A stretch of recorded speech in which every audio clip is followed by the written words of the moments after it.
तब शुक्राचार्य ने असुरों को देवताओं द्वारा खदेड़ा गया देखकर तुरंत ही उनकी रक्षा का विधान किया। उससे उल्टे देवता ही असुरों द्वारा पीड़ित किए जाने लगे। तब देवगण वहां शुक्राचार्य को निशंक भाव से स्थित देखकर असुरों के सामने से हट गए।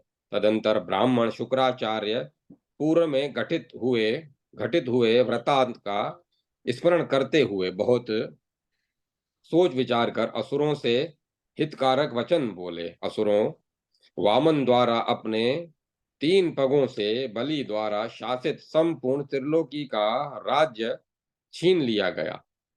बलि बांध लिया गया। जम्बासुर का वध हुआ और विरोचन का भी निधन हुआ।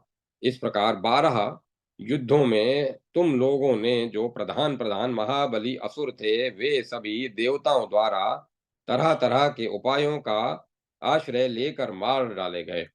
तब थोड़ा बहुत तुम लोग शेष रह गए हो। अतः मेरा विचार है कि अभी तुम लोग युद्ध बंद कर दो और काल के विपर्य को देखते हुए चुपचाप शांत हो जाओ। पीछे मैं तुम लोगों को नीति बतलाऊंगा। मैं आज ही विजय प्रदान करने वाले मंत्र की प्राप्ति के लिए महादेव जी के पास जा पहुंच जा रहा हूं। जब मैं देवादिदेव महेश्वर से उन अमोघ मंत्रों को प्राप्त करके लौटूं, तब पुनः मेरे सहयोग से तुम लोग देवताओं के साथ युद्ध करना। उस समय तुम्हें विजय प्राप्त होगी। इस प्रकार परस्पर युद्ध विषयक परामर्श करके उन असुरों ने देवताओं के पास जाकर कहा, देवगण, इस समय हम सभी देवताओं ने अपने शस्त्रास्त्रों को रख दिया है, कवचों को उतार दिया है और रथों को छोड़ दिया है। अब हम लोग वल्कल वस्त्र धारण करके वन में छिपकर तपस्या करेंगे। सत्यवादी प्रहलाद के उस सत्य वचन को सुनकर तथा दैत्यों के शस्त्रास्त्र रख देने पर देवता लोग प्रसन्न हो गए। उनकी चिंता नष्ट हो गई और वे युद्ध से विरत हो गए। युद्ध बंद हो जाने पर शुक्राचार्य ने असुरों से कहा, दानवों, तुम लोग अपने अभिमान आदि कुप्रवृत्तियों का त्याग कर तपस्या में लग जाओ और कुछ काल तक उपासना करो, क्योंकि काल ही अभिष्ट कार्य का साधक होता है। इस प्रकार तुम लोग मेरे पिताजी के आश्रम में निवास करते हुए मेरे लौटने की प्रतीक्षा करो। असुरों को ऐसी शिक्षा देकर शुक्राचार्य महादेव जी के पास जा पहुंचे और उनसे निवेदन करने लगे। शुक्राचार्य ने कहा, देव, मैं देवताओं के पराभव तथा असुरों की विजय के लिए आपसे उन मंत्रों को जानना चाहता हूं जो बृहस्पति के पास नहीं है। ऐसा कहे जाने पर महादेव जी ने कहा, भार्गव, तुम्हारा कल्याण हो, इसके लिए तुम्हें कठोर व्रत का पालन करना पड़ेगा। यदि तुम पूरे 1 सहस्त्र वर्षों तक नीचा सिर करके कनी के धुएं का पान करोगे, तब कहीं तुम्हें उन मंत्रों की प्राप्ति हो सकेगा तब मंत्रों की प्राप्ति हो सकेगा। तब भृगुनंदन शुक्र ने महादेव जी की आज्ञा शिरोधार्य कर उनके चरणों का स्पर्श किया और कहा, देव, ठीक है, मैं वैसा ही करूंगा। प्रभो, मैं आज से ही आपके आदेशानुसार व्रत पालन में लग रहा हूं। इस प्रकार महादेव जी से विदा होकर शुक्राचार्य धूम को उत्पन्न करने वाले कुंडधार यक्ष के निकट गए और असुरों के हितार्थ मंत्र प्राप्ति के लिए ब्रह्मचर्य पूर्वक महेश्वर के आश्रम में निवास करने लगे।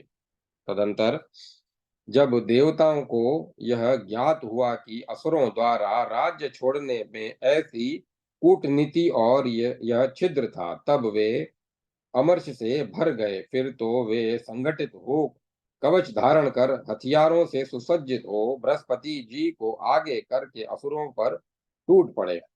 इस प्रकार पुनः देवताओं को आयुध धारण करके आक्रमण करते देख असुरगण सहसा भयभीत होकर उठ खड़े हुए और देवताओं से बोले, देवगण, हम लोगों ने शस्त्रास्त्र रख दिया है। आप लोगों द्वारा हमें अभयदान मिल चुका है। मेरे गुरुदेव इस समय व्रत में स्थित हैं। ऐसी परिस्थिति में अभय दान देकर भी आप लोग हमारा वध करने की इच्छा से क्यों आए हैं? इस प्रकार हम लोग बिना गुरु के हैं। शास्त्रोस्त्रों शस्त्रास्त्रों का परित्याग करके निहत्थे खड़े हैं। तपस्वियों की भांति चीर और काला मृग चरम धारण किए हुए हैं। निष्क्रिय और परिग्रह रहित हैं। इसी दशा में हम किसी प्रकार भी युद्ध में आप देवताओं को जीतने में समर्थ नहीं है। अतः बिना युद्ध किए ही काव्य की माता की शरण में जा रहे हैं। वहां हम लोग इस विषम संकट के समय तो को वहां हम लोग इस विषम संकट के समय को तब तक व्यतीत करेंगे जब तक हमारे गुरुदेव लौटकर आ नहीं जाते। गुरुदेव शुक्राचार्य के वापस आ जाने पर हम लोग कवच और शास्त्रास्त्र से लैस होकर आप लोगों के साथ युद्ध करेंगे। इस प्रकार भयभीत हुए असुरगण परस्पर परामर्श करके शुक्राचार्य की माता की शरण में चले गए। तब उन्होंने असुरों को अभयदान देते हुए कहा, दानवों, मत डरो, भय छोड़ दो। मेरे निकट रहते हुए तुम लोगों को किसी प्रकार का भय नहीं प्राप्त हो सकता। तत्पश्चात शुक्र माता द्वारा असुरों को सुरक्षित देखकर देवताओं ने बलाबल का कौन बलवान है, कौन दुर्बल है, ऐसा विचार न करके बलपूर्वक उन पर धावा बोल दिया। उस समय देवताओं द्वारा उन असुरों को पीड़ित किया जाता हुआ देखकर शुक्र माता ख्याति देवी क्रुद्ध होकर देवताओं से बोली, मैं अभी अभी तुम लोगों को इंद्र रहित कर देती हूँ।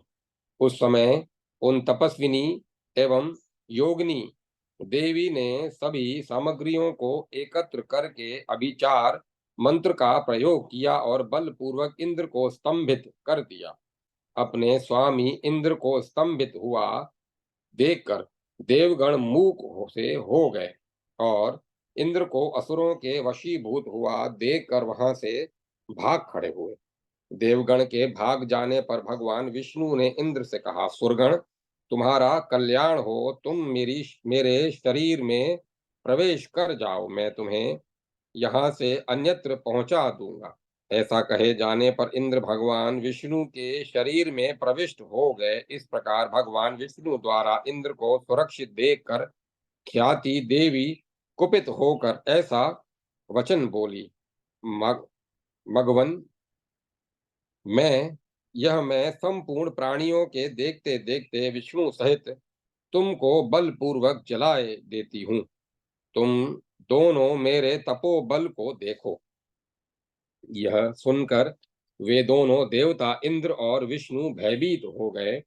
तब विष्णु ने इंद्र से कहा, हम दोनों एक साथ किस प्रकार इस संकट से मुक्त हो सकेंगे?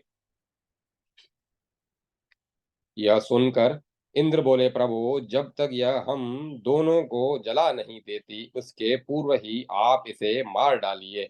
मैं तो आपके द्वारा विशेष रूप से अभिभूत हो चुका हूँ, इसीलिए आप ही इसका वध कर दीजिए। यह अब विलंब मत कीजिए। तब भगवान विष्णु एक और उस देवी की भीषण दुर्भावना, दुश्चेष्टा तथा दूसरी ओर स्त्री वध रूप घोर पाप को देखकर गंभीर चिंता में पड़ गए। फिर उस देवी के क्रूर विचार को जानकर उस आपत्ति से उद्धार पाने के लिए उन्होंने अपने सुदर्शन चक्र का ध्यान किया। अस्त्र के आ जाने पर शीघ्र ही कार्य संपादन करने में निपुण तथा एवं भयभीत विष्णु क्रुद्ध हो उठे और तुरंत ही उन्होंने अपना अस्त्र लेकर पाप से डरते डरते उसके सिर को काट गिराया। उधर ऐश्वर्यशाली भृगु इस भयंकर स्त्री वध को देख कुपित हो गए और वे उस भार्या वध को निमित्त बनाकर भगवान विष्णु को शाप देते हुए बोले, विष्णु, चूंकि स्त्री अवध्य होती है, इस धर्म को जानते हुए भी तुमने मेरी भार्या का प्राण हरण किया है, अतः तुम मृत्यु लोक में 7 बार मानव योनि में जन्म धारण करोगे। उसी शाप के कारण धर्म का ह्रास हो जाने पर भगवान विष्णु लोक के कल्याण के लिए मृत्यु लोक में पुनः पुनः मानव योनि में अवतीर्ण होते हैं। भगवान विष्णु को ऐसा शाप देकर भृगु ने फिर तुरंत ही ख्याति के उस सिर को उठा लिया और उसे देवी के शरीर के निकट लाकर तथा उस शरीर से जोड़कर इस प्रकार कहा, देवी, यह तुम विष्णु द्वारा मार डाली गई हो, अब मैं तुम्हें पुनः जिलाए देता हूँ। यूं कहकर उसके शरीर को सिर से जोड़कर कहा, जी उठो। पुनः वे प्रतिज्ञा करते हुए बोले, यदि मैं संपूर्ण धर्मों को जानता हूँ तथा मेरे द्वारा संपूर्ण धर्मों का आचरण भी किया गया हो, अथवा यदि मैं सत्यवादी हूँ, तो इस सत्य के प्रभाव से तुम जीवित हो जाओ। तत्पश्चात देवी के शरीर का शीतल जल से प्रोक्षण करके उन्होंने पुनः कहा, जीवित हो जाओ। भृगु के यूं कहते ही देवी तुरंत जीवित होकर उठ बैठी। उस देवी को सोकर उठी हुई की भांति जीवित देखकर सभी प्राणी ठीक है ऐसा कहने लगे। उनका यह साधुवाद सभी दिशाओं में गूंज उठा। इस प्रकार महर्षि भृगु ने सभी देवताओं के देखते देखते देवी को पुनः जीवन प्रदान कर दिया। यह एक अद्भुत सी बात हुई। इस प्रकार व्यवस्थित चित्त वाले भृगु द्वारा अपनी पत्नी को जीवित किया हुआ देखकर इंद्र को शुक्राचार्य के भय से शांति नहीं मिल पा रही थी। वे रात भर जागते ही रहते। अंत में बुद्धिमान इंद्र बहुत कुछ सोच विचार कर अपनी कन्या जयंती से यह वचन बोले, बेटी, ये शुक्राचार्य मेरे शत्रुओं के हितार्थ भीषण व्रत का अनुष्ठान कर रहे हैं। इससे बुद्धिमान कव्य उन शुक्राचार्य ने मुझे अत्यंत व्याकुल कर दिया है। अतः तुम उनके पास जाओ और मेरा कार्य सिद्ध करो। वहां तुम आलस्य रहित होकर थकावट को दूर करने वाले तथा उनके मनानुकूल विभिन्न प्रकार के शुभ उपचारों द्वारा शुक्राचार्य की ऐसी उत्तम आराधना करो जिससे वे ब्राह्मण प्रसन्न हो जाएं। जाओ, आज मैं तुम्हें शुक्राचार्य को समर्पित कर दे रहा हूँ। तुम मेरे कल्याण के लिए प्रयत्न करो। इंद्र द्वारा इस प्रकार कहे जाने पर इंद्रपुत्री जयंती पिता के वचन को अंगीकार करके उस स्थान के लिए प्रस्थित हुई जहाँ बैठकर शुक्राचार्य भीषण तप का अनुष्ठान कर रहे थे। वहां जाकर जयंती ने शुक्राचार्य को नीचे मुख किए हुए कुंडलधार कुंडधार नामक यक्ष द्वारा गिराए गए तथा गिराए जाते हुए कण घूम का पान करते हुए देखा। उनके निकट जाकर जयंती ने जब यह लक्ष्य किया कि शुक्राचार्य उस गिराए जाते हुए धूम का पान करते हुए अपने स्वरूप के ध्यान में शांत भाव से अवस्थित हैं, उनके शरीर पर विभूति लगी है और वे अत्यंत दुर्लभ हो गए हैं, तब पिता ने जैसी सीख दी थी उसी के अनुसार वह शुक्राचार्य के प्रति व्यवहार करने लगी। मधुर भाषण करने वाली जयंती अनुकूल वचनों द्वारा शुक्राचार्य की स्तुति करती थी। समय समय पर उनके सिर, हाथ, पैर आदि अंगों को दबाकर उनकी सेवा करती थी। इस प्रकार व्रतचर्या के अनुकूल प्रवृत्तियों द्वारा उनकी सेवा करती हुई वह बहुत वर्षों तक उनके निकट निवास करती रही। एक सहस्त्र वर्ष की अवधि वाले उस भयंकर धूम्रव्रत के पूर्ण होने पर भगवान शंकर प्रसन्न हो गए और शुक्राचार्य को वर प्रदान करते हुए बोले। महादेव जी ने कहा, भृगुनंदन, अब तक एकमात्र तुमने ही इस व्रत का अनुष्ठान किया है। इसी किसी अन्य के द्वारा इस व्रत का पालन नहीं हो सका है। इसीलिए तुम अकेले ही अपने तप, बुद्धि, शास्त्र ज्ञान, बल और तेज से समस्त देवताओं को पराजित कर दोगे। ब्रह्मन, तुम्हारी जो कुछ भी अभिलाषा है वह सारी की सारी तुम्हें प्राप्त हो जाएगी, किंतु तुम यह मंत्र किसी दूसरे को मत बतलाना। द्विजोतम, इससे तुम संपूर्ण शत्रुओं के दमन करता हो जाओगे। भृगुनंदन, शुक्राचार्य को इतना वरदान देने के पश्चात शंकर जी ने पुनः उन्हें प्रजेशत्व, प्रजापति, धनेशत्व, धनाध्यक्ष और अवध्यत्व का भी वर प्रदान किया। इन वरदानों को पाकर शुक्राचार्य का शरीर हर्ष से पुलकित हो उठा। उसी हर्षावेग के कारण उनके हृदय में भगवान शंकर के प्रति एक दिव्य स्तोत्र प्रादुर्भूत हो गया। तब वे उसी त्रियक अवस्था में पड़े पड़े नील लोहित शंकर जी की स्तुति करने लगे।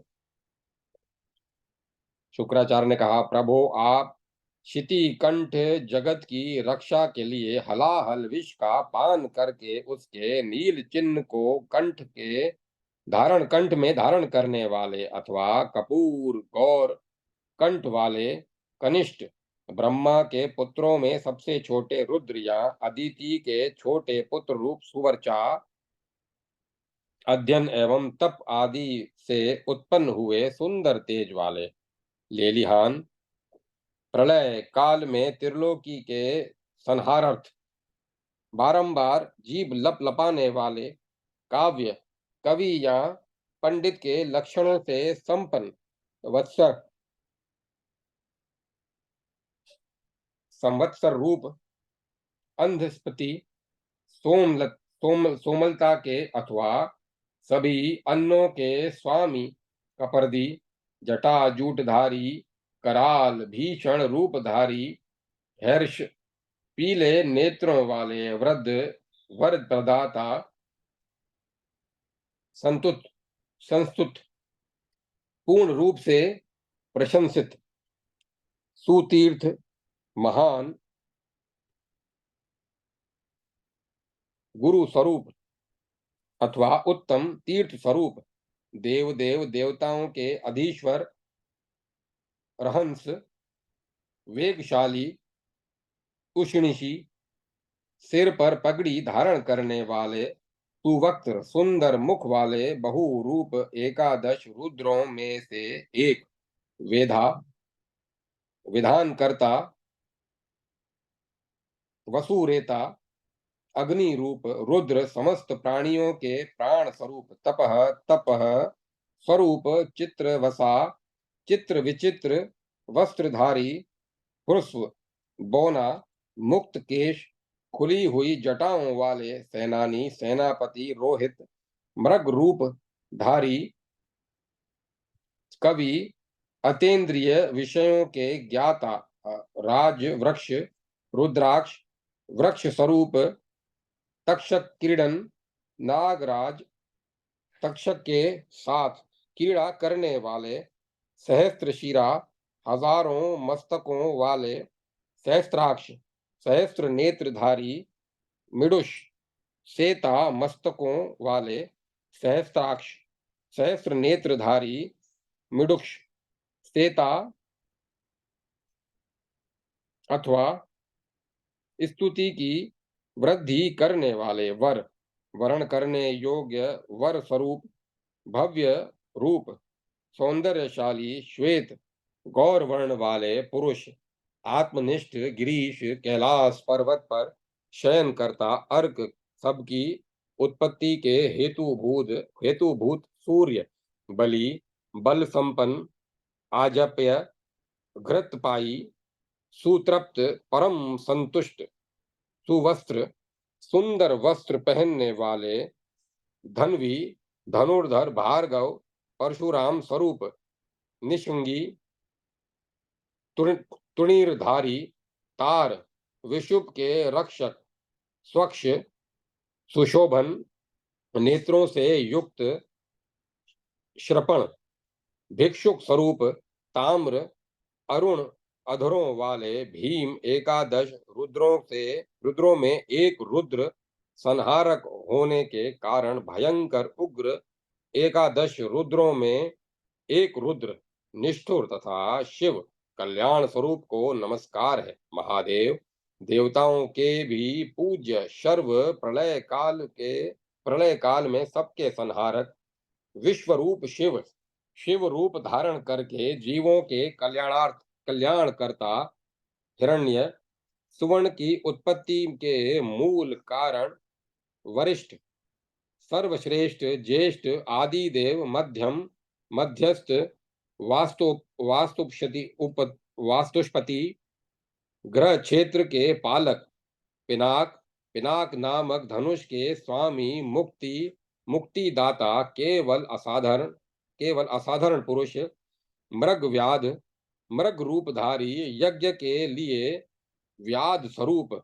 दक्ष, उत्साही, स्थाणु, ग्रह के आधारभूत स्तंभ के समान, जगत के आधार स्तंभ, भीषण, अमंगल वेशधारी, बहुनेत्र, सर्वद्रष्टा, धैर्य, अग्रगण्य, त्रिनेत्र, सोम, सूर्य, अग्नि रूप, त्रिनेत्रधारी, ईश्वर, सबके शासक, कपाली, चौथे हाथ में कपालधारी, वीर, शूरवीर, मृत्यु संहारक, त्र्यंबक, त्रिनेत्रधारी, एकादश रुद्रों में अयंतम, भ्रभु, विष्णु स्वरूप, पिशंग, भूरे रंग वाले, पिंगल, नील, पित मिश्रित वर्ण वाले, अरुण, आदित्य रूप, पिनाकी, पिनाक नामक धनुष या त्रिशूल धारण करने वाले, ईशुमान, बाणधारी, चित्र, अद्भुत रूपधारी, रोहित, लाल रंग का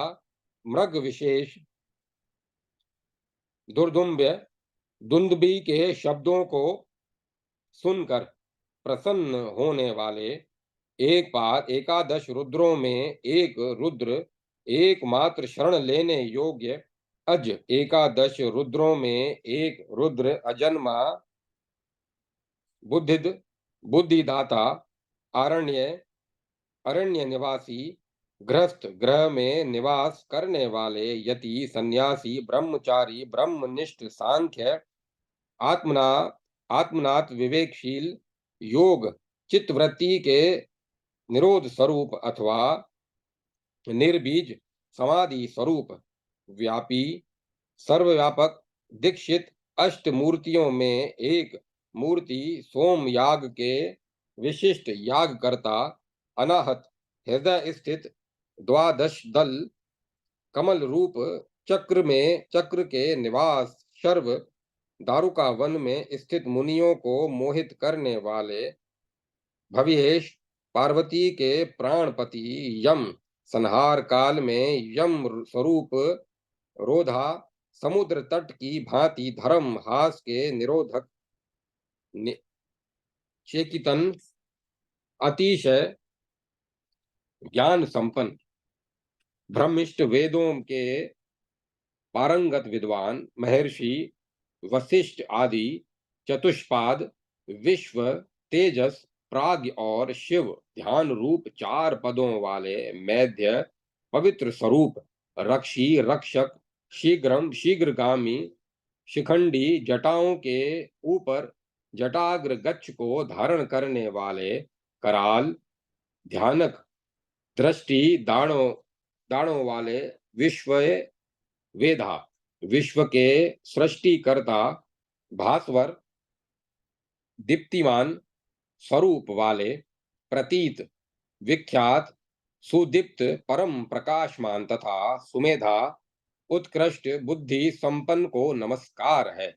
क्रूर, निर्दयी, अविकृत, संपूर्ण विपरीत क्रियाओं से रहित, भीषण, भयंकर शिव, धर्म चिंता रहित, सौम्य, शांत स्वरूप, मुख्य, सर्वश्रेष्ठ, धार्मिक, धर्म का आचरण करने वाले, शुभ, स्व शुभ, मंगल स्वरूप, अवध्य, वध के अयोग्य, अमृत, मृत्यु रहित, नित्य, अविनाशी, शाश्वत, सनातन, स्थायी, व्यापृत, कर्म सचिव, विशिष्ट, सर्वश्रेष्ठ, भरत, लोकों का भरण पोषण करने वाले, साक्षी, जीवों के शुभाशुभ कर्मों के साक्षी रूप, क्षेम, मोक्ष स्वरूप, रहमान, सहनशील, सत्य, सत्य स्वरूप, अमृत, धनवंतरी स्वरूप, कर्ता, सबके उत्पादक, परशु, परशुधारी, शूली, त्रिशूलधारी, दिव्य चक्षु, दिव्य नेत्रों वाले, सोमक, सोम रस का पान करने वाले, आज्यप, घृतपाई अथवा एक विशिष्ट पितृ स्वरूप, धूम धूमप धूमपान करने वाले, उष्मप, एक विशिष्ट पितृ स्वरूप, ऊष्मा को पी जाने वाले, शुचि, सर्वथा शुद्ध, परिधान, तांडव के समय साज सज्जा से विभूषित, सघोजात, पंच मूर्तियों में से एक मूर्ति तत्काल प्रकट होने वाले, मृत्यु काल स्वरूप, पिशीताश, फल का गूदा खाने वाले, सर्व विश्वात्मा होने के कारण सर्वस्वरूप, मेघ बादल की भांति धाता, विद्युत बिजली की तरह दीप्तिमान, व्याकृत, व्यावृत, गज चर्म या व्याघ्र चर्म से आवृत, सबसे अलग, मृत, मुक्त स्वरूप, वरिष्ठ, सर्वश्रेष्ठ, भरित, परिपूर्ण, तरक्षु, व्याघ्र विशेष, त्रिपुरंग, त्रिपुरासुर के वध करता, तीर्थ, महान, गुरु स्वरूप, अवरक, सौम्य स्वभाव वाले, रोमश, लंबी जटाओं वाले, तिग्मा युद्ध, तीखे हथियारों वाले, व्याख्य, विश्व रूप से व्याख्या या प्रशंसित, सुसिद्ध, परम सिद्धि संपन्न, पुलस्त पुलस्त ऋषि रूप, रोचमान, आनंदप्रद, चंड, अत्यंत क्रोधी, स्फित, वृद्धिगंत, ऋषभ, सर्वोत्कृष्टि, व्रति, व्रतपरायण, यजुमान, सर्वदा कार्यरत, शुचि, निर्मल चित्त, उदरवरेता, अखंडित, ब्रह्मचर्य वाले, असुरंग, राक्षसों के विनाशक, स्वाग्र, निज जनों के रक्षक, मृत्युग्र, मृत्यु संकट को टालने वाले, यज्ञ, यज्ञ के लिए हितकारी, कृशानु, अपने तेज से तृण काष्ठादि वस्तुओं को सूक्ष्म कर देने वाले, प्रचेता, उत्कृष्ट चेतना वाले, वहीन, अग्नि स्वरूप तथा निर्मल, जागतिक मलों से रहित को नमस्कार है। रक्षोद्र, राक्षसों के संहार करता, पक्षुघ्न, जीवों के संहारक, अविघ्न, विघ्न रहित, स्वशित, तांडव काल में ऊंची श्वास लेने वाले, विभ्रांत, भ्रांतिहीन, महांत, विशाल मर्यादा वाले, अत्यंत दुर्गम, परम दुष्प्राप्य, कृष्ण सचिदानंद स्वरूप, जयंत, बारंबार शत्रुओं पर विजय पाने वाले, लोका नामिश्चर्य, समस्त लोकों के स्वामी, अनाश्रित, स्वतंत्र, वैद्य, भक्तों द्वारा प्राप्त करने के लिए लक्ष्य स्वरूप, समतावादिष्ट, समता संपन्न, हिरण्यभाऊ, सुनहरी कांति वाली सुंदर भुजाओं से सुशोभित, व्याप्त, सर्वव्यापी, मह दीप्तिशाली, सुकर्मा, उत्पन्न कर्म वाले,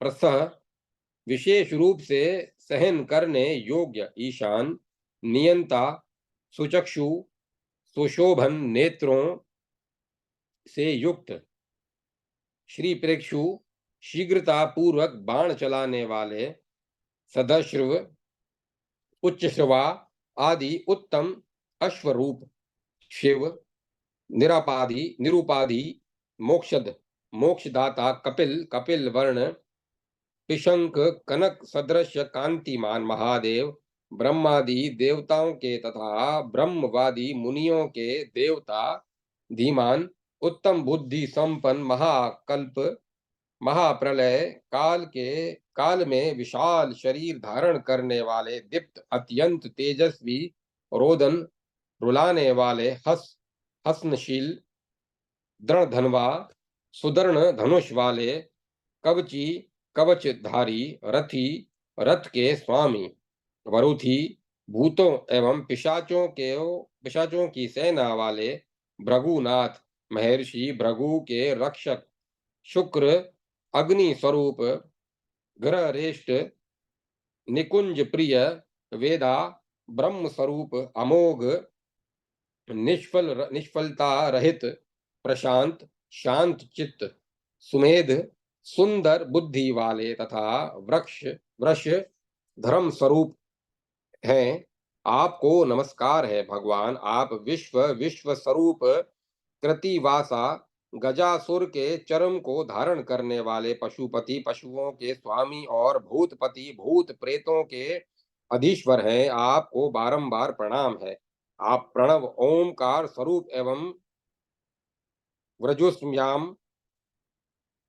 व्रजुहसाम वेदत्रयी रूप हैं।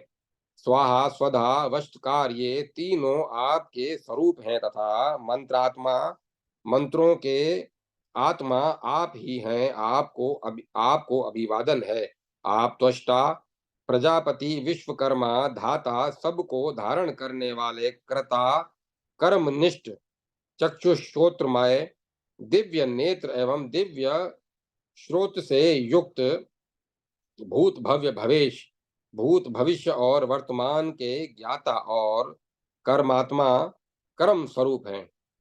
आपको नमस्कार है। आप आठ वसुओं में से एक वसु, साध्य गणदेवों की एक कोटि, रुद्र दुखों के विनाशक, आदित्य अदिति पुत्र, सुर देव रूप, विश्व देवताओं रूप, मारुत वायु स्वरूप तथा एवं देवात्मा देवताओं के आत्म स्वरूप हैं। आपको प्रणाम है। आप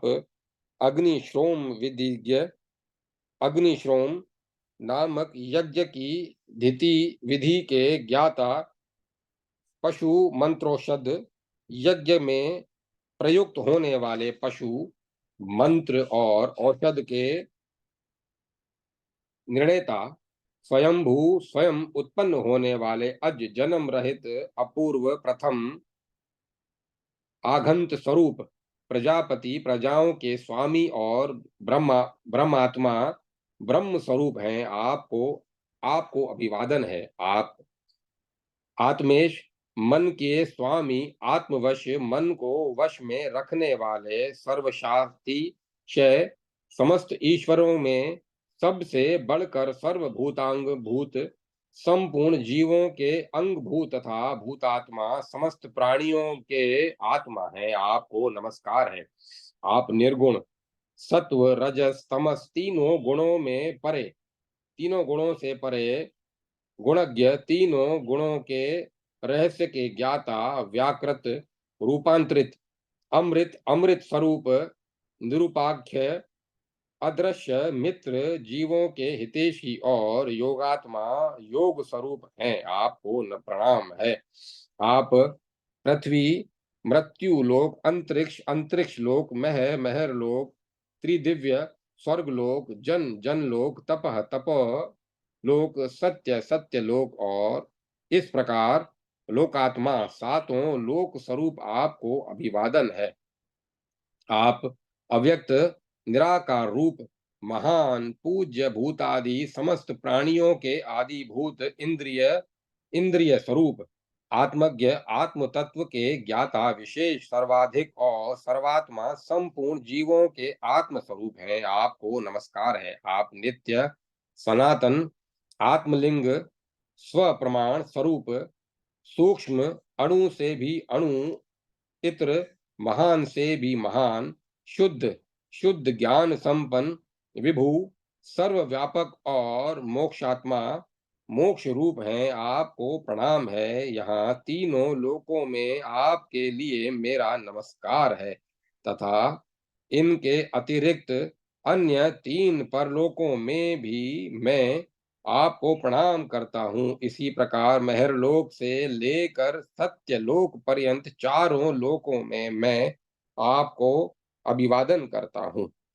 ब्राह्मणत्व ब्राह्मण वत्सल विभो, इस स्तोत्र से मेरे द्वारा जो कुछ उचित अनुचित कहा गया उसे यह मेरा भक्त है ऐसा जानकर आप क्षमा कर दें।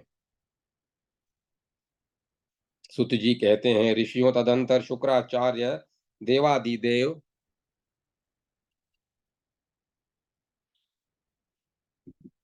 शुक्राचार्य देवादिदेव नील लोहित भगवान शंकर से इस प्रकार प्रार्थना करके हाथ जोड़कर उनके चरणों में लौट गए और पुनः विनम्र होकर उनके समक्ष चुपचाप खड़े हो गए। तब शिवजी ने हर्षपूर्वक अपने हाथ से शुक्राचार्य के शरीर को सहलाते हुए उन्हें यथेष्ट दर्शन दिया और वे वहीं अंतर्हित हो गए। उन देवेश्वर के अंतर्हित हो जाने पर शुक्राचार्य अपने पार्श्व भाग में खड़ी हुई सेविका जयंती को देखकर उससे इस प्रकार बोले, सुभगे, तुम कौन हो अथवा किसकी पुत्री हो जो मेरे तपस्या में निरत होने पर तुम भी कष्ट झेल रही हो? इस प्रकार यह घोर तप करती हुई तुम किस लिए मेरी सेवा कर रही हो? सुश्रोणी, मैं तुम्हारी उस इस उत्कृष्ट भक्ति विनम्रता इंद्रिय निग्रह और प्रेम से परम प्रसन्न हूँ। वरवर्णनी, तुम मुझसे क्या प्राप्त करना चाहती हो? वरारोहे, तुम्हारी क्या अभिलाषा है? इसे तुम अवश्य बतलाओ, मैं आज इसे अवश्य पूर्ण करूंगा, चाहे वह कितना भी दुष्कर क्यों न हो। तो शुक्राचार्य के यूं कहने पर जयंती ने उनसे कहा, ब्राह्मण, आप अपने तपोबल से मेरे मनोरथ को भली भांति जान सकते हैं, क्योंकि आपको तो सबका यथार्थ ज्ञान है। ऐसा कहे जाने पर शुक्राचार्य ने अपनी दिव्य दृष्टि द्वारा जयंती के मनोरथ को जानकर उससे कहा, सुंदर भावों वाली सुश्रोणी, इंदिवर कमल के सदृश तुम्हारा वर्ण श्याम है। देवी, तुम्हारे नेत्र अत्यंत रमणीय हैं तथा तुम्हारा भाषण अतिशय मधुर है। वरार रहे, तुम 10 वर्षों तक मेरे साथ रहने का जो मुझसे वर चाह रही हो वह वैसा ही हो। मत काशिनी, आओ हम आओ अब हम लोग अपने घर चलें। तब अपने घर आकर शुक्राचार्य ने जयंती का पानी ग्रहण किया। फिर तपोबल संपन्न शुक्राचार्य ने माया का आवरण डाल दिया, जिससे सभी प्राणियों से अदृश्य होकर वे 10 वर्षों तक जयंती के साथ निवास करते रहे। इसी बीच जब दिति के पुत्रों को यह ज्ञात हुआ कि शुक्राचार्य सफल मनोरथ होकर घर लौट आए हैं, तब वे सभी हर्षपूर्वक उन्हें देखने की अभिलाषा से उनके घर की ओर चल पड़े। वहां पहुंचकर जब उन्होंने माया से छिपे हुए गुरुदेव शुक्राचार्य नहीं दिख पड़े, तब वे उनके उस लक्षण को समझकर जैसे आए थे वैसे ही वापस चले गए। उधर बृहस्पति को जब यह ज्ञात हुआ कि शुक्राचार्य जयंती की हित कामना से उसे संतुष्ट करने के लिए 10 वर्षों तक वरदान के बंधन में बंध चुके हैं, तब उसे इसे दैत्यों का महान छिद्र जानकर इंद्र की प्रेरणा से उन्होंने शुक्राचार्य का रूप धारण कर असुरों को बुलाया। उन्हें आया देखकर शुक्र रूपधारी बृहस्पति ने उनसे कहा, मेरे यजमानों, तुम्हारा स्वागत है। मैं तुम लोगों से के कल्याण के लिए तपस्या से लौट आया हूँ। वहाँ मुझे जो विद्याएँ प्राप्त हुई हैं, उन्हें मैं तुम लोगों को पढ़ाऊँगा। यह सुनकर वे सभी प्रसन्न मन से विद्या प्राप्ति के लिए वहाँ एकत्र हो गए। इधर जब वह 10 वर्ष का निश्चित समय पूर्ण हो गया, तब शुक्राचार्य ने अपने यजमानों की खोज खबर लेने का विचार किया। इसी समय की समाप्ति पर जयंती के गर्भ से देवयानी उत्पन्न हुई थी। ऐसा सुना जाता है। तब वे जयंती से बोले, पावन मुस्कान वाली देवी, तुम्हारे नेत्र तो विभ्रांत से एवं बड़े हैं तथा तुम्हारी दृष्टि चंचल है। साध्वी, अब मैं तुम्हारे यजमानों की देखभाल करने के लिए जा रहा हूँ। यूं कहे जाने पर जयंती ने शुक्राचार्य से कहा, महाव्रत रू, आप अपने भक्तों का अवश्य भला कीजिए, क्योंकि यही सत्पुरुषों का धर्म है। ब्राह्मण, मैं आपके ब्राह्मण मैं आपके धर्म का लोप नहीं करना चाहती। तदंतर असुरों के निकट पहुंचकर शुक्राचार्य ने जब यह देखा कि बुद्धिमान देवाचार्य बृहस्पति ने मेरा रूप धारण कर असुरों को ठग दिया है, तब वे असुरों से बोले, दानवों, तुम लोग ध्यान पूर्वक सुन लो। अपनी तपस्या द्वारा भगवान शंकर को प्रसन्न करने वाला शुक्राचार्य मैं हूँ। मुझे ही तुम लोग अपना गुरुदेव शुक्राचार्य समझो। बृहस्पति द्वारा तुम सब लोग ठग लिए गए हो। शुक्राचार्य को वैसा कहते हुए सुनकर उस समय वे सभी अत्यंत भ्रम में पड़ गए और आश्चर्यचकित हो वहां बैठे हुए उन दोनों की ओर निहारते ही रह गए। वे किंग कर्तव्य विमूढ़ हो गए थे। उस समय उनकी समझ में कुछ भी नहीं आ रहा था। इस प्रकार उनके किंग कर्तव्य विमूढ़ हो जाने पर शुक्राचार्य ने उन असुरों से कहा, असुरों, तुम लोगों का आचार्य शुक्राचार्य मैं हूँ और ये देवताओं के आचार्य बृहस्पति हैं। इसीलिए तुम लोग इन बृहस्पति का त्याग कर दो और मेरा अनुगमन करो। शुक्राचार्य के यूं समझाने पर असुरगण उन दोनों की ओर ध्यानपूर्वक निहारने लगे, परंतु जब उन्हें उन दोनों में कोई विशेषता नहीं प्रतीत हुई, तब तपस्वी बृहस्पति धैर्यपूर्वक उन असुरों से बोले, दैत्यों, तुम लोगों का गुरु शुक्राचार्य मैं हूँ और मेरा रूप धारण करने वाले ये बृहस्पति हैं। असुरों, ये मेरा रूप धारण कर तुम लोगों को मोह में डाल रहे हैं। बृहस्पति की बात सुनकर वे सभी एकत्र हो इस प्रकार बोले, मैं ये सामर्थ्यशाली ब्राह्मण देवता हमारे अंतःकरण में स्फूर्ति होते हुए 10 वर्षों से लगातार हम लोगों को शिक्षा दे रहे हैं, अतः ये ही हमारे गुरु हैं। ऐसा कहकर चीरकाल के अभ्यास से मोहित हुए इन उन सभी दानवों ने बृहस्पति को प्रणाम करके उनका अभिवादन किया और उन्हीं के वचनों को अंगीकार किया। तत्पश्चात क्रोध से आंखें लाल करके उन सभी असुरों ने शुक्राचार्य से कहा, ये ही हम लोगों के हितैषी गुरुदेव हैं, आप हमारे गुरु नहीं हैं, अतः आप यहाँ से चले जाइए।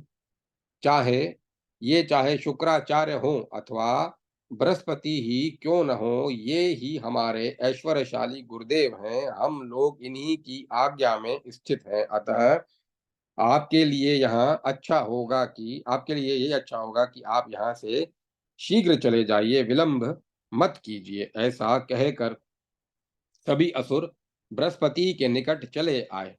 इधर जब असुरों ने शुक्राचार्य द्वारा कहे गए महान हितकारक वचनों पर कुछ ध्यान नहीं दिया, तब उनके उस गर्व से शुक्राचार्य कुपित हो उठे और शाप देते हुए बोले, दानवों, चूंकि मेरे समझाने पर भी तुम लोगों ने मेरी बात नहीं मानी है, इसीलिए भावी संग्राम में तुम्हारी चेतना नष्ट हो जाएगी और तुम लोग पराभव को प्राप्त करोगे। इस प्रकार असुरों को शाप देकर शुक्राचार्य जैसे आए थे वैसे ही लौट गए। इधर जब बृहस्पति को यह ज्ञात हुआ कि शुक्राचार्य ने असुरों को शाप दे दिया है, तब वे प्रसन्नता से खिल उठे, क्योंकि उनको उनका प्रयोजन सिद्ध हो चुका था। तत्पश्चात वे तुरंत अपने वास्तविक बृहस्पति रूप में प्रकट हो गए और अपने बुद्धि बल से असुरों को मरा हुआ जानकर सफल मनोरथ हो अंतर्हित हो गए। बृहस्पति के आंखों से ओझल हो जाने पर दानवगण विशेष रूप से भ्रम में पड़ गए और परस्पर यूं कहने लगे, अहो, हम लोग तो विशेष रूप से ठग लिए गए। बृहस्पति ने हम लोगों को आगे और पीछे अर्थात प्रत्यक्ष और परोक्ष दोनों ओर से व्यथित कर दिया।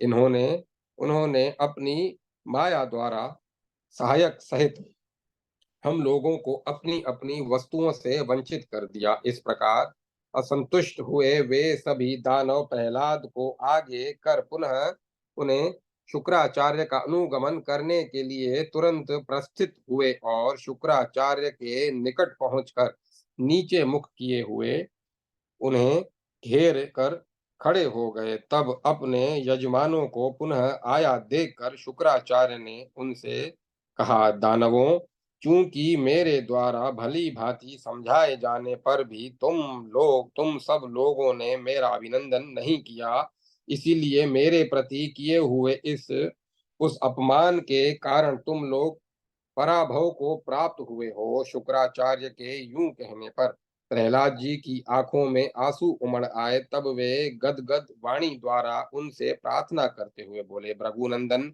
आप हम लोगों का परित्याग न करें।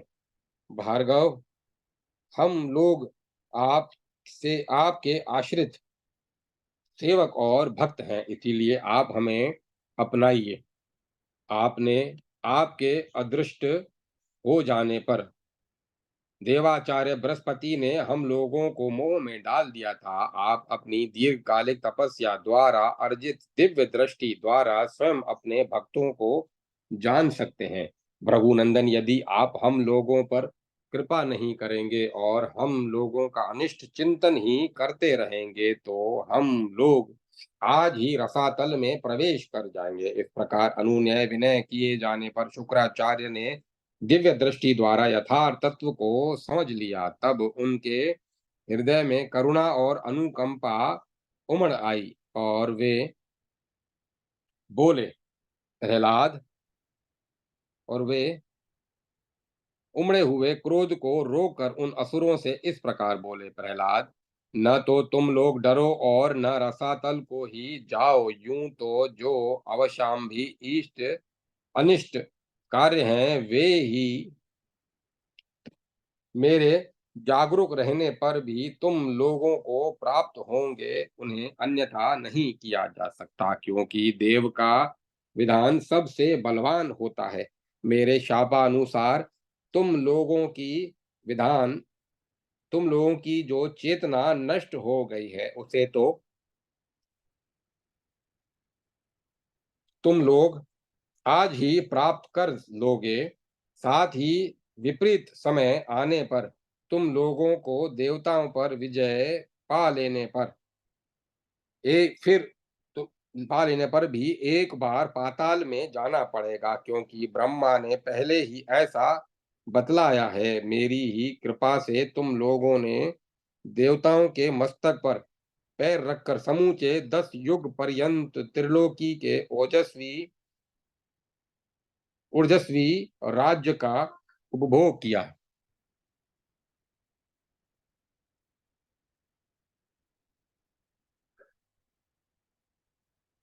इतने ही दिनों तक ब्रह्मा ने तुम लोगों का राज्य काल बतलाया था। सार्वणिक मनवंतर के पुनः तुम लोगों का राज्य होगा। उस समय तुम्हारा पौत्र बलि त्रिलोकी का अधीश्वर होगा।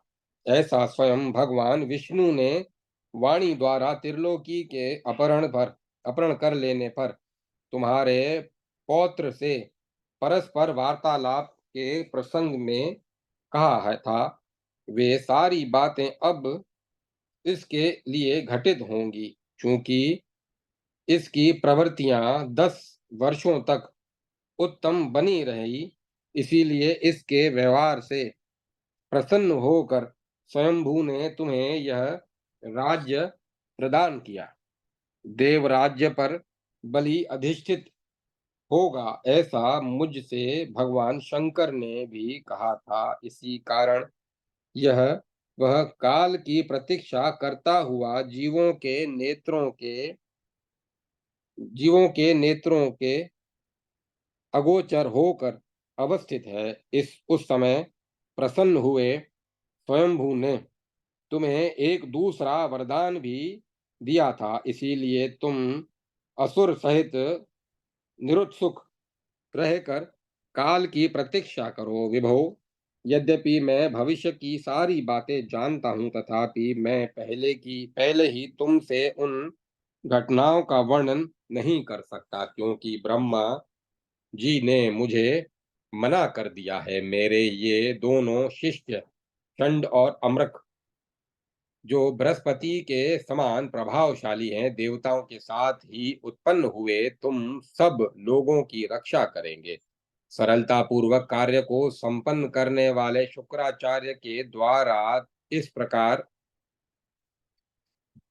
शुक्राचार्य के द्वारा इस प्रकार कहे जाने पर असुरगण उन महात्मा प्रहलाद के साथ प्रसन्नता पूर्वक अपने अपने वास स्थान को चले गए। उस समय उनके मन में शुक्राचार्य द्वारा कथित यह विचार की अवश्याम भी कार्य तो होगा ही गूंज रहा था। कुछ दिन व्यतीत होने पर उन्होंने सोचा कि शुक्राचार्य के कथनानुसार एक बार विजय तो होगी ही। अतः सभी असुरों ने विजय की आशा से अपना अपना कवच धारण कर लिया और शास्त्रास्त्र से लैस हो देवताओं के निकट जाकर उन्हें ललकारा। देवताओं ने जब यह देखा कि असुरगण सेना सहित रणभूमि में आ डटे हैं, तब देवगण भी संगठित एवं युद्ध सामग्री से सुसज्जित हो असुरों के साथ युद्ध करने लगे। यह देवासुर संग्राम 100 वर्षों तक चलता रहा। उसमें असुरों ने देवताओं को पराजित किया। तब देवताओं ने परस्पर मंत्रणा करके यह निश्चय किया कि जब हम लोग यज्ञ के निमित्त से उन दोनों षंड और अमरक को अपने यहाँ बुलाएंगे, तभी असुरों पर विजय पा सकेंगे। ऐसा परस्पर परामर्श करके देवताओं ने उन षंड और अमरक दोनों को आमंत्रित आमंत्रित किया और अपने यज्ञ में बुलाकर उनसे कहा, द्विजवरों, आप लोग असुरों का पक्ष छोड़ दें। हम लोग आप दोनों के सहयोग से दानवों को पराजित कर आपकी सेवा करेंगे। इस प्रकार जब तथा षंड अमृत दोनों दैत्याचार्यों के बीच संधि हो गई, तब रणभूमि में देवताओं को विजय प्राप्त हुई और दानवगण पराजित हो गए, क्योंकि षंड अमृत द्वारा परित्याग कर दिए जाने पर दानव वृंद ब्रह्म बलहीन हो गए थे। इस प्रकार पूर्व काल में शुक्राचार्य द्वारा दिए गए शाप के कारण उस समय दैत्यगण मारे गए। अभिष्ट दैत्यगण शुक्राचार्य के शाप से अभिभूत होने के कारण जब सब और से निराधार हो गए, साथ ही देवताओं ने उन्हें खदेड़ना आरंभ किया। तब वे विवश होकर रसातल में प्रविष्ट हो गए। इस प्रकार देवगण दानवों को बड़ी कठिनाई से उदमहीन अर्थात युद्ध विमुख कर पाए। तभी से शुक्राचार्य ने के निमित्त शाप के कारण धर्म का विशेष रूप से ह्रास हो जाने पर धर्म की पुनः स्थापना और असुरों का विनाश करने के लिए भगवान विष्णु बारंबार अवतीर्ण होते रहे। पूर्व काल में सामर्थ्यशाली ब्रह्मा ने प्रसंगवश ऐसा कहा था कि जो असुर प्रहलाद की आज्ञा के वशीभूत नहीं रहेंगे, वे सभी मनुष्यों के हाथों मारे जाएंगे। चाक्षुष मनवंतर में धर्म के अंश से साक्षात भगवान नारायण का अवतार हुआ था। तब प्रादुर्भाव के पश्चात वैवस्वत मनवंतर में इन्होंने एक यज्ञ अनुष्ठान प्रवर्तित किया था। उस यज्ञ के पुरोहित ब्रह्मा थे। चौथे तामस मनवंतर में देवताओं के विपत्तिग्रस्त हो जाने पर हिरण्यकश्यपु का वध करने के लिए समुद्र तट पर नरसिंह का अवतार हुआ था।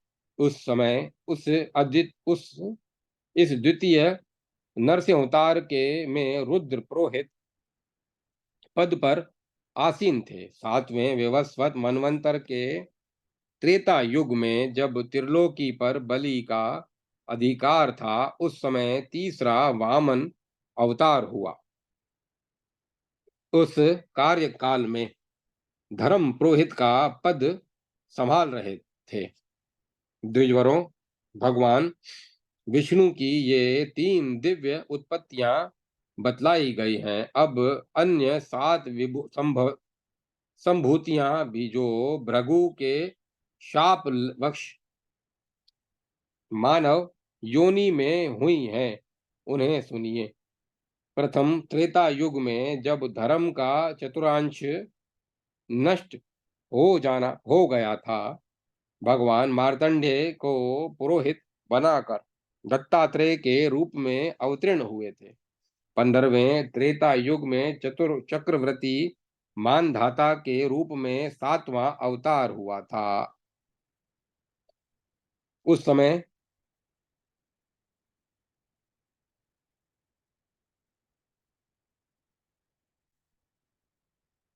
दत्तात्रेय के रूप में अवतरित हुए थे। 15वें चतुर त्रेता युग में चक्रवर्ती मानधाता के रूप में पांचवा अवतार हुआ था। उस समय पुरोहित का पद महर्षि तथ्य उथथ्य को मिला था। 19वें त्रेता में छठा अवतार जमदग्नि नंदन महाबली परशुराम के रूप में हुआ था, जो संपूर्ण क्षत्रिय वंश के संहारक थे। उस समय महर्षि विश्वामित्र आदि सहायक बने थे। 24वें त्रेता युग में सातवें अवतार के रूप में रावण का वध करने के लिए भगवान श्री राम महाराज दशरथ के पुत्र रूप में उत्पन्न हुए थे। उस समय महर्षि वशिष्ठ पुरोहित थे। 28वें द्वापर युग में आठवें अवतार में भगवान विष्णु महर्षि पराशर से वेद व्यास के रूप में अवतीर्ण हुए। उस समय जातुकर्ण ने पुरोहित पद को सुशोभित किया। धर्म की विशेष रूप से स्थापना और असुरों का विनाश करने के निमित्त नवे अवतार में बुद्ध अवतीर्ण हुए। सुंदर सौंदरानंदन के नायक उनके सहचर रूप वाले थे। उनके नेत्र कमल सरीखे थे नेत्र कमल सरीखे थे। उनके पुरोहित महर्षि देवपायन थे।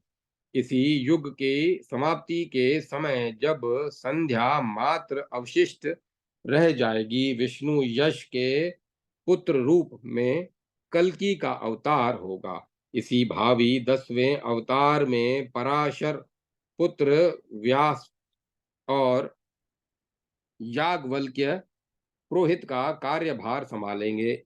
उस समय भगवान कल की आयुधधारी सैकड़ों एवं सहस्त्रों विप्रों को साथ लेकर चारों ओर से धर्म विमुख जीवों, पाखंडों और शूद्रवंशी राजाओं का सर्वथा विनाश कर डालेंगे, क्योंकि ब्रह्मद्वेषी शत्रुओं का संहार करने के हेतु ही कल की अवतार होता है। इस 28वें युग में भगवान कल की सेना सहित सफल मनोरथ हो विराजमान रहेंगे।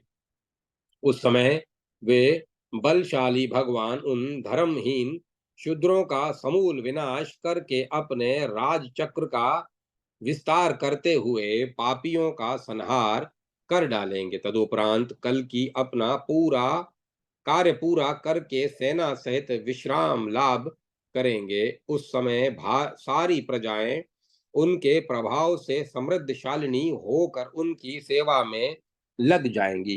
तत्पश्चात भावी कार्य से प्रेरित हुई प्रजाएं मोहित होकर अकस्मात एक दूसरे पर कुपित हो जाएंगी और परस्पर लड़कर एक दूसरे को मार डालेंगी। उस समय कार्यकाल समाप्त हो जाने पर भगवान कल की भी अंतर्हित हो जाएंगे। इस प्रकार प्रजाओं के संगठन से राजाओं के नष्ट हो जाने पर जब कोई रक्षक नहीं रह जाएगा तब प्रजाएं युद्ध भूमि में एक दूसरे को मार डालेंगी। यूं परस्पर मार पीट कर वे आक्रांत रहित आक्रांत आक्रांतन रहित एवं अत्यंत दुखित हो जाएगी। फिर तो वे परिवारहीन होकर समान रूप से ग्राम और नगरों को छोड़कर वन की राह लेंगी। उनके वर्ण धर्म एवं आश्रम धर्म नष्ट हो जाएंगे। कलयुग की समाप्ति के समय देशवासी अन्न बेचने लगेंगे, चौराहों पर शिव की मूर्तियां बिकने लगेंगी और स्त्रियां अपने शील का विक्रय करेंगी, अर्थात वैश्य कर्म में प्रवृत्त हो जाएंगी। लोगों के कद छोटे होंगे, उनकी आयु स्वल्प होगी। वे वन में तथा नदी तट और पर्वतों पर निवास करेंगे। कंद कंद मूल पत्तियां और फल ही उनके भोजन होंगे। वल्कल पशु चर्म और मृग चर्म के भी उनके वस्त्र होंगे। वे सभी भयंकर वर्ण संकरत्व के आश्रित हो जाएंगे, तरह तरह के उपद्रवों से दुखी रहेंगे। उनकी धन संपत्ति घट जाएगी और वे अनेकों बाधाओं से घिरे रहेंगे। इस प्रकार कष्ट का अनुभव करती हुई वे सारी प्रजाएं इस संध्यांश के समय कलयुग के साथ ही नष्ट हो जाएंगी। इस कलयुग में के व्यतीत हो जाने पर कृतयुग का आरंभ होगा। इस प्रकार मैंने पूर्ण रूप से देवताओं और असुरों की चेष्टा का तथा यदुवंश के वर्णन प्रसंग में संक्षेप रूप से भगवान विष्णु श्री कृष्ण के यश का वर्णन कर दिया। अब मैं तुर्वसु पुरु द्रुहु और अनेक अनु के वंश का क्रमशः वर्णन करूंगा।